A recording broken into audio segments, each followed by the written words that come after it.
Hola amigos de La Habana y de sus historias escondidas. Estamos aquí junto al mausoleo del histórico yate Granma y es conocido por programas anteriores que en este lugar quedaba el Parque Zayas. Este era un bellísimo parque que debía su nombre a que la estatua que lo presidía tenía la imagen del expresidente de la República de Cuba, Alfredo Zayas. Este parque tiene una historia singular. No pasa como el mausoleo dedicado a José Miguel Gómez, que es la rotonda que se encuentra en la altura de la calle G, exactamente en G 29, ya que este es el resultado de la gestión de los seguidores del líder del Partido Liberal 15 años después de que este muriera. Con este parque no ocurrió así. Este parque lo mandó a construir Alfredo Zayas en persona, justo antes de que terminara su etapa presidencial. Por lo que se puede decir que Alfredo Zayas se mandó a erigir un homenaje a sí mismo. Los cubanos de la época tenían un chiste que era muy común, que era popular, porque la imagen de Alfredo estaba con una mano en el bolsillo y la otra señalando hacia el Palacio Presidencial. Y la gente decía, que Alfredo decía, todo lo que tengo aquí, me lo robé allí. De historias relacionadas a Alfredo Zayas vamos a estar llenando el programa de hoy. Ya sabes, como me lo contaron. Ahí va.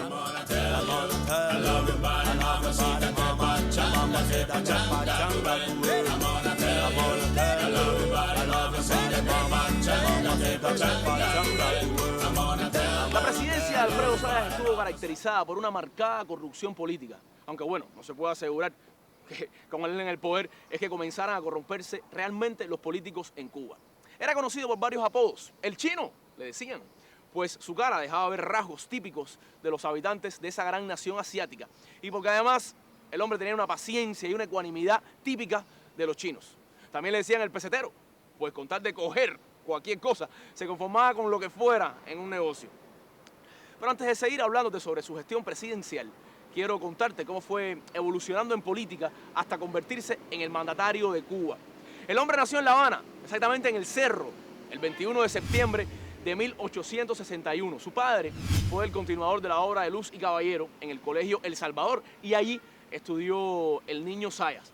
Se graduó de abogado en la Universidad de La Habana a la edad de 22 años y en sus inicios estaba inclinado hacia el autonomismo en cuanto al diferendo con la colonia española, pero con el tiempo fue derivando en un independentismo que era una reacción muy típica, común en los jóvenes de la época.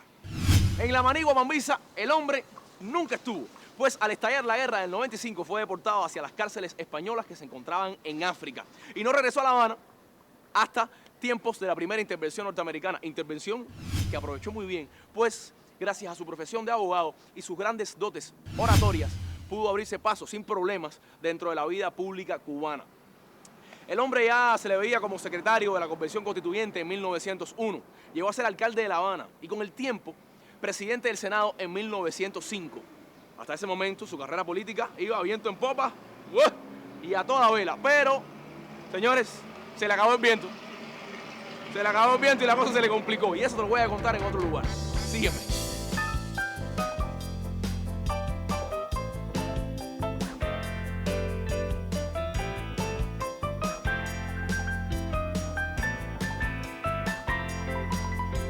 Mis amigos, a Zayas se le conoce entre los historiadores como el eterno aspirante por todo lo que tuvo que esperar para poder escalar finalmente al ansiado sillón presidencial. Como afiliado al recientemente creado Partido Liberal, trató de impedir la reelección de Estrada Palma en las elecciones de 1906, lo que provocó la segunda intervención norteamericana. 2 años más tarde, como era uno de los cabecillas de las partes en que estaba dividido el liberalismo, puso unas premisas sobre la mesa que se le tuviera en cuenta como vicepresidente si finalmente José Miguel Gómez ganaba las elecciones de 1908. Y justo aquí, en el Hotel Telégrafo, estaba centrado, fue el cuartel general de los liberales para aquellas elecciones que finalmente ganaron. Así es que a José Miguel Gómez no le quedó otra que tener durante todo su mandato de vicepresidente a Alfredo Zayas. Pero me han contado que se masticaban, pero no se tragaban. Tanto es así que el propio José Miguel propició la victoria de su oponente en las elecciones de 1912, el candidato por el Partido Conservador Mario García Menocal, con tal de no cederle el poder a Zayas. Zayas ganó por amplio margen las elecciones presidenciales de 1916, pero Menocal se reeligió de modo fraudulento, así que Zayas tenía que esperar 4 años más.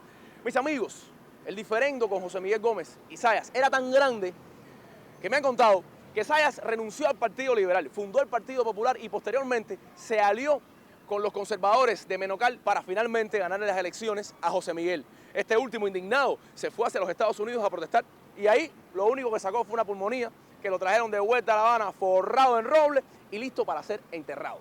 Y fue así, renunciando a los liberales y aliándose con su anterior enemigo, que Alfredo Zayas alcanzó finalmente la presidencia de Cuba en 1921. Y ahora sí, vámonos para casa del maestro Don Ciro Bianchi. Sígueme.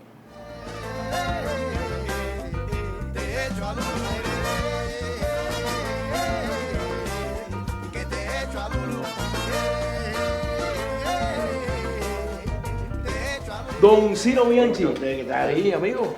Ciro, estoy contando historias que parecen de San Nicolás del Peladero. Estás hablando de Zayas. De Zayas. Imagínate. Partido Liberal, Conservador. El Partido Popular, que era llamado el Partido de los Cuatro Gatos, que es el que lo lleva al poder en el 21. En el 21. Es un partido tan raquítico, tan pequeño, tan minoritario, que, que le decían de los Cuatro Gatos. Pero después da la casualidad, según se cuenta, que el premio mayor de la Lotería Nacional cae en Palacio y con el número 4.444. O sea, 4 que es gato en la charada, los Cuatro Gatos.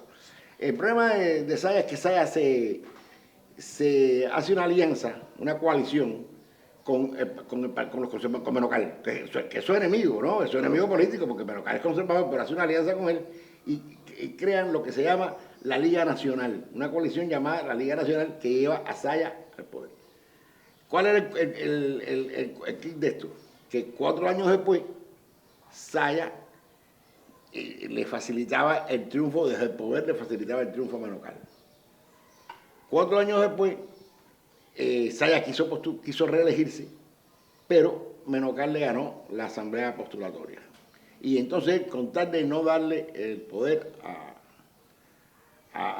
no ayudar a Menocal, que lo había ayudado a él, pero que le había dado la mala cuando la chambelona, pacta con Machado por 5 millones de pesos, que le iban a pagar, se le iban a ser pagados a través de la renta de la lotería y garantizados con los pagarés de Laureano Falla Gutiérrez, que era el hombre más rico de Cuba entonces. Menocal fue a verlo y a quejarse de que le había dado la mala. Y Zayas le dijo, ¿y cómo duele eso? Porque él se lo había dado, claro. Menocal se lo había dado. Se la tenía guardada. Zayas era un hombre muy curioso, un hombre muy corrupto. Bueno, lo vimos cuando Santa Clara. Pero, por ejemplo, cuando se le subordinan el movimiento de veteranos y patriotas, ¿cómo lo resuelve? Va a Cienfuegos, donde está el Sá Laredo Bru, que es jefe del movimiento, va con una libreta de cheques. Y empieza a dar y compra a la gente, que no eran tan patriotas, compra a la gente y se acaba la revuelta. Él tenía esas cosas. Era un tipo que supo maniobrar muy bien. Zayas no era precisamente un mandado, ¿no? Zayas lo que era un hombre muy hábil. Zayas quería, había una situación muy difícil en Cuba con el azúcar, con el precio del azúcar, y Zayas quería un empréstito de 50 millones de pesos. Pero tenía aquí un individuo que primero fue un enviado especial y después se convierte en el primer embajador norteamericano en Cuba, porque fue en ese momento en que las relaciones empiezan a nivel de embajada, porque se mantenían a nivel de ministro plenipotenciario hasta ese momento. En ese momento Estados Unidos solamente tenía embajada en Canadá y en Perú, en los países de América, y el tercer país que hace relaciones a nivel de embajada es con Cuba. Entonces, le mandan a este hombre, Crosbert, que era prácticamente era un interventor, era el tipo de la injerencia. Le dictaba memorándum, le pasaba memorándum, le impuso a Zayas que eligiera un gabinete que se llamó el Gabinete de la Honradez. Imagínate tú, si tú le llamas a este Gabinete de la Honradez, es que los otros eran ladrones, ¿no? Entonces, Crosbert, que era un hombre muy alcohólico, muy alcoholizado, desde el bar del Hotel Sevilla, que era el gran hotel de lujo en esa época, no existía el Hotel Nacional todavía, le mandaba unos memorándum a Zayas dándole órdenes. Y entonces Zayas un día filtró uno de esos memorándum a la prensa, lo publicó a la prensa, se armó el escándalo, la injerencia del diplomático norteamericano, que lo hizo quedar muy mal parado, pero también quedó muy mal parado el gobierno, porque el gobierno se estaba dejando mangonear por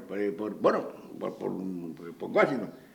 Pero ¿qué pasa? Que Zayas, cuando le subió un poco el precio del azúcar y le dieron el empréstito de los 50 millones, rompió con el americano y empezó a hacer otra vez lo que le daba la gana. porque Saya era así. Es un tipo que en el año 13, cuando deja de ser vicepresidente de la República, recibe un sueldo de 500 pesos mensuales por escribir una historia de Cuba, que tenía capacidad para hacerlo y tenía documentación suficiente para hacerlo. Documentación que fue, la viuda donó al Archivo Nacional cuando él muere. Pero no es que escribió nada. Cuando se murió en el 34, o sea, del 13 al 34, cobró 500 pesos mensuales por escribir una historia que nunca escribió. Y era así, él era así. Este Crode, hay una anécdota muy interesante. Crode es un hombre alcoholizado, pero se le presenta una complicación, no sé, un apéndice reventada, no sé qué pasó, que hay que recluirlo en una clínica, en la Asociación Cubana del Cerro, que era la clínica de la gente pudiente de ese momento. Lo reconocen, el médico, hay que operarlo. Bueno, el problema no era operarlo, el problema es que un hombre tan alcoholizado, quitarle la bebida de pronto podía traerle serios problemas. Y entonces se decide darle un trago para la mañana, un trago al mediodía y un trago por la tarde. Ya el otro día sale el hombre de la anestesia. Tú sabes que las operaciones cuando aquello no eran como ahora, que prácticamente te operan caminando, ¿no? Y entonces, mire, un enfermero dice, embajador, mire, se ha llegado a este acuerdo, su trago. Dice, no quiero nada. Por la tarde, después del almuerzo, mire, embajador, su trago. No quiero nada. Dice, qué interesa, qué hombre, qué resistencia ante la adversidad, qué sentido de la vida, que esto que lo otro. Bueno, y el trago por la noche, embajador, mire, el trago, dice, sí, los tres. De por la mañana me mediodía. Y Saya era un hombre que estaba casado con una mujer que se llamaba María Jaén, que le decían María Centén, porque decía que en sus buenos tiempos había ejercido el oficio más viejo del mundo y cobraba un centén por el servicio.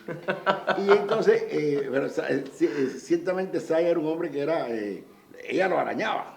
¿Cómo que lo arañaba? Sí, lo engañaba. Lo engañaba. Entonces un día los asesores de Saya, esto me lo contó un tío de mi padre que fue chofer de Saya, déjame decirte que esto o sea, que viene del cojito ahí, viene de la casa. Y cuando Saya vivía todavía en Morro y Cárcel. Y Saya vivía en Morro y Cárcel. Bueno, Saya cogía el tranvía en su casa y se pagaba en el Palacio Presidencial. O sea, era una cosa, iba al Palacio en tranvía. Y entonces, eran unas 2 o 3 cuadras, no era más. Y entonces se reúnen los asesores y le dicen, mire, queremos, no era presidente todavía, queremos conversar con usted una cosa, pero muy delicada. Bueno, dígame, no, es un problema íntimo, pero dígame, es que es un poco difícil, doctor, plantearle este asunto. Pero bueno, ¿qué cosa es? Bueno, mi mujer. ¿Y qué quieren ustedes que haga con ella? Bueno, doctor, hemos pensado que una solución puede ser que usted se mude de barrio. Dice, mala solución, porque aquí ya me conocen, pero ahora si me mudo me van a conocer en otro barrio también. Entonces mejor ya me quedo aquí. Y ahí siguió. Bueno, maestro, bueno, muchísimas gracias. Bueno, ya tú sabes. Nos vemos la próxima semana. Sí, como siempre. Amigos, la invitación queda hecha para encontrarnos juntos la próxima semana. Ustedes, el maestro Don Ciro Bianchi y yo, Lieter Ledesma, para seguirle buscando los colores a la historia. Nos vemos la próxima semana. Chao. Ay, si me preguntan